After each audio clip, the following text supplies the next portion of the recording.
Hippity hoppity, Easter's here, that most glorious of all spring occasions and holidays. Well, I hope you have plans to be around the table with friends and loved ones, or maybe even in the backyard with the little ones looking for eggs. And at Moss Mountain Farm, well, we're open for visitors. It warms my heart to see the farm filled with families strolling through the gardens, visiting with the animals, and enjoying a meal together.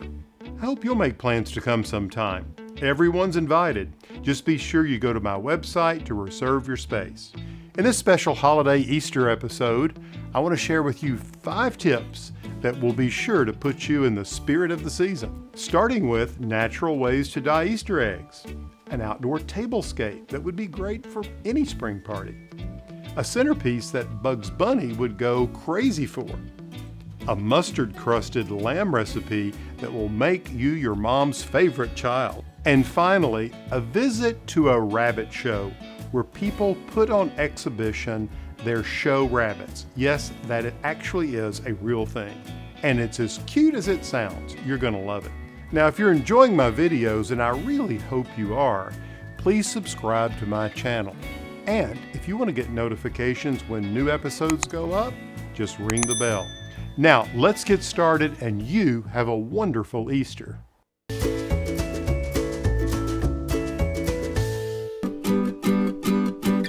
Just something about dyeing Easter eggs which takes me back to my childhood. We used to do it every year and it was always lots of fun.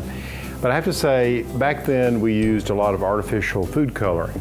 And today, well, there's a big push to use things more natural. So what I'm talking about today is sort of looking at various kinds of eggs, colors of egg shells, and also the different kinds of natural ingredients one can use to create beautiful colors, as you can see here. If you want yellow to orange, you can use the peel of oranges and lemons.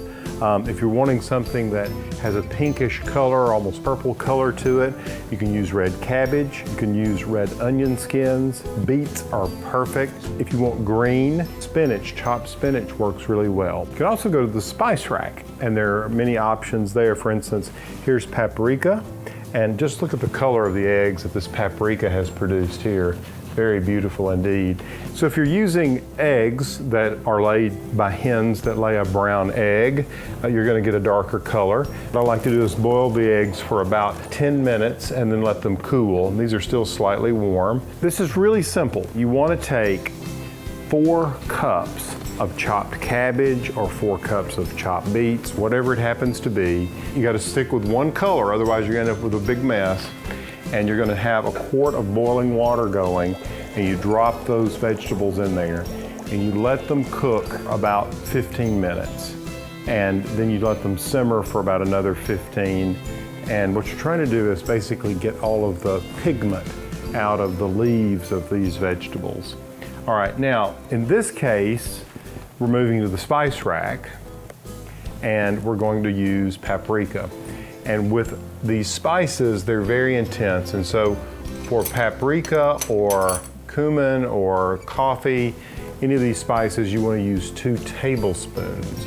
And what I've done is I placed 2 tablespoons of paprika into a quart of boiling water. And it's cooled off just a bit. I'm going to bring it over here just so you can see. And that's what it looks like. It's amazing the color of egg you get. What I've done is I've taken a bowl and I've put 2 tablespoons of vinegar, just distilled vinegar, white distilled vinegar. If I had done cabbage in this, I'd be doing the same process. I would be straining off the liquid, and in this case you can see there's that paprika. And now it's mixed with the vinegar. Now you'll leave these eggs in here for as long as you like. The longer the egg is in, the more color it's going to take in. And what I tend to do is I'll just set the eggs out just on a hard surface like this, and then let them dry, and then as soon as they dry, I'll pick them up and put them in a crate. And look at that gorgeous color with the paprika. You see it, I touched it against a green one there, so you get a little green spot. And here's another one with the paprika here. So there you have it. It's that simple, and they're all natural. And of course, keep these eggs chilled, and you can hide them, and the kids can find them, and then they can be eaten. You can make a delicious egg salad.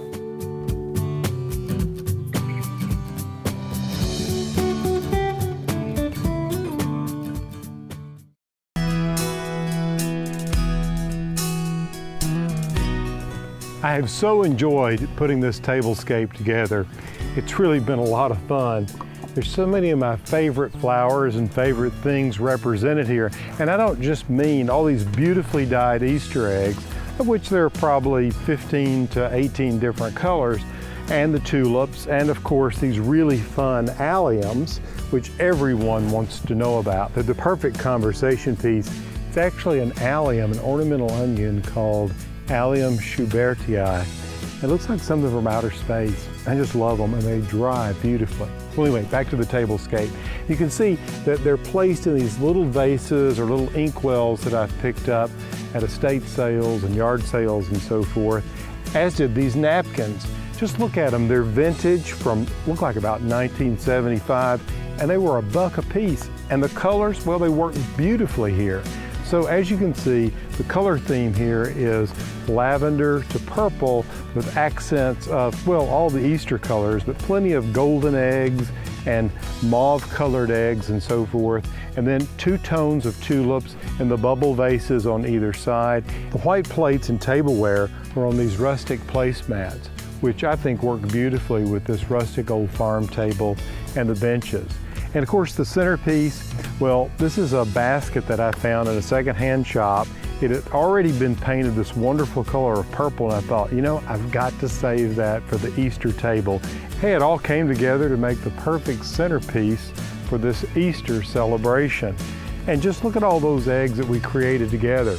And they came from the girls right here at the farm. I just wish we could get them all here together so they could see their contribution to the table. Now, wouldn't that be a scene?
If you love lamb like I do, I think you're going to find this recipe really easy to do. It's one you can do ahead of time, and it's very flavorful. And it takes advantage of all that mustard in your refrigerator. I don't know about you, but somehow the mustard jars gather over time. With this, you can consolidate everything and use it on the lamb.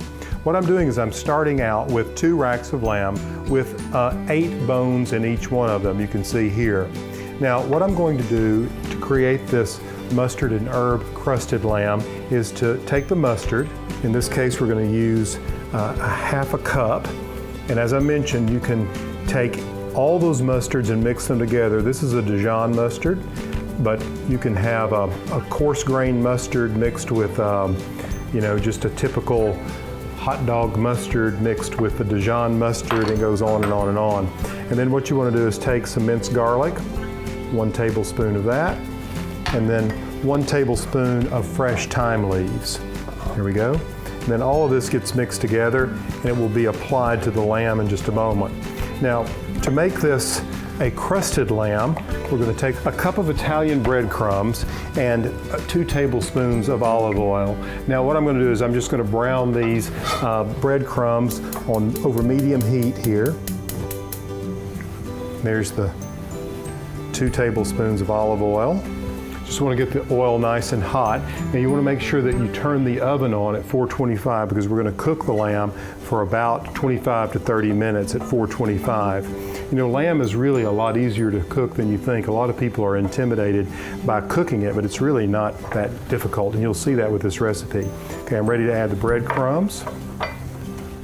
So to really get the crusted effect, what you want to do is you want to brown these breadcrumbs because it'll make the finished product really crispy, which is good. So it's all about the texture here. You can see they're browning nicely. You need to move them regularly like I'm doing here so they don't overcook. All right, I think they're just about done. Time to take them off the heat so they can just cool right here. Look at that beautiful color. And while they cool, we'll turn off the stove. All right, now all the flavors of the garlic and the thyme are blending with the mustard. What you want to do then is take and just add some salt and pepper to the racks of lamb. We can do both sides. And just kind of rub that in. And now it's just a matter of applying the mustard. What I'm going to do here is take about half of it on this one and about half on this one. Now you can actually marinate this lamb up to 6 hours before you cook it. And what I do is just mix it up and throw these in a freezer bag in the refrigerator. And I really like to just spread the mustard all over it like this, all on both sides. All right, so I've got them both covered in mustard, salt and pepper. And now it's just a matter of taking the breadcrumbs and pressing the breadcrumbs into the top here. So they've cooled off enough. What I'm going to do is just take half of them, apply them here, the other half here, make a really nice crust on them. Plenty of breadcrumbs there. Just press them into the lamb like this and like that. Very nice, beautiful. All right, and just press the crumbs into the mustard like I've done here. And separate those just a little bit, like that. And now it's just a matter of popping them in the oven. These need to cook for about 25 minutes if you want them medium rare. For medium, they need to cook for about 30 minutes.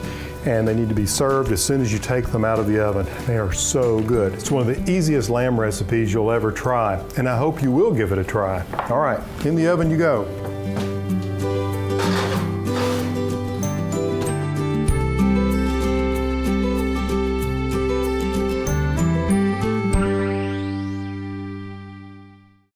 Hey, have you ever been to a rabbit show? Loads of bunnies. Come on in here, let me show you what I mean.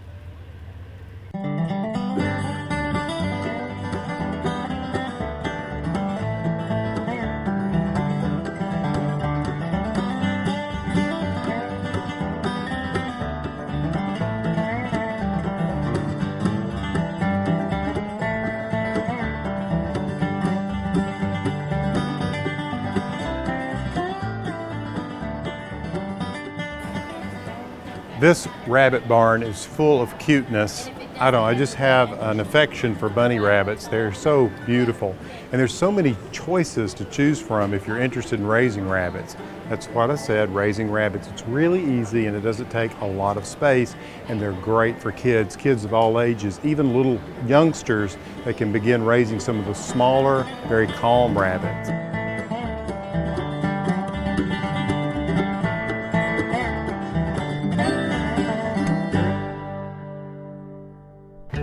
Yes, rabbits, like animals and people, I suppose, have different sorts of temperaments. For instance, these little Himalayan rabbits are very, very docile.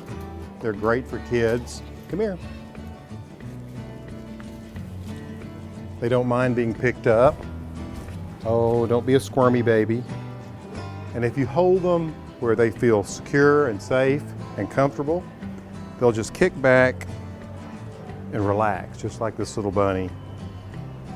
If you think you might be interested in keeping rabbits as a pet or getting some kids involved, one of the best things to do is come to a rabbit show.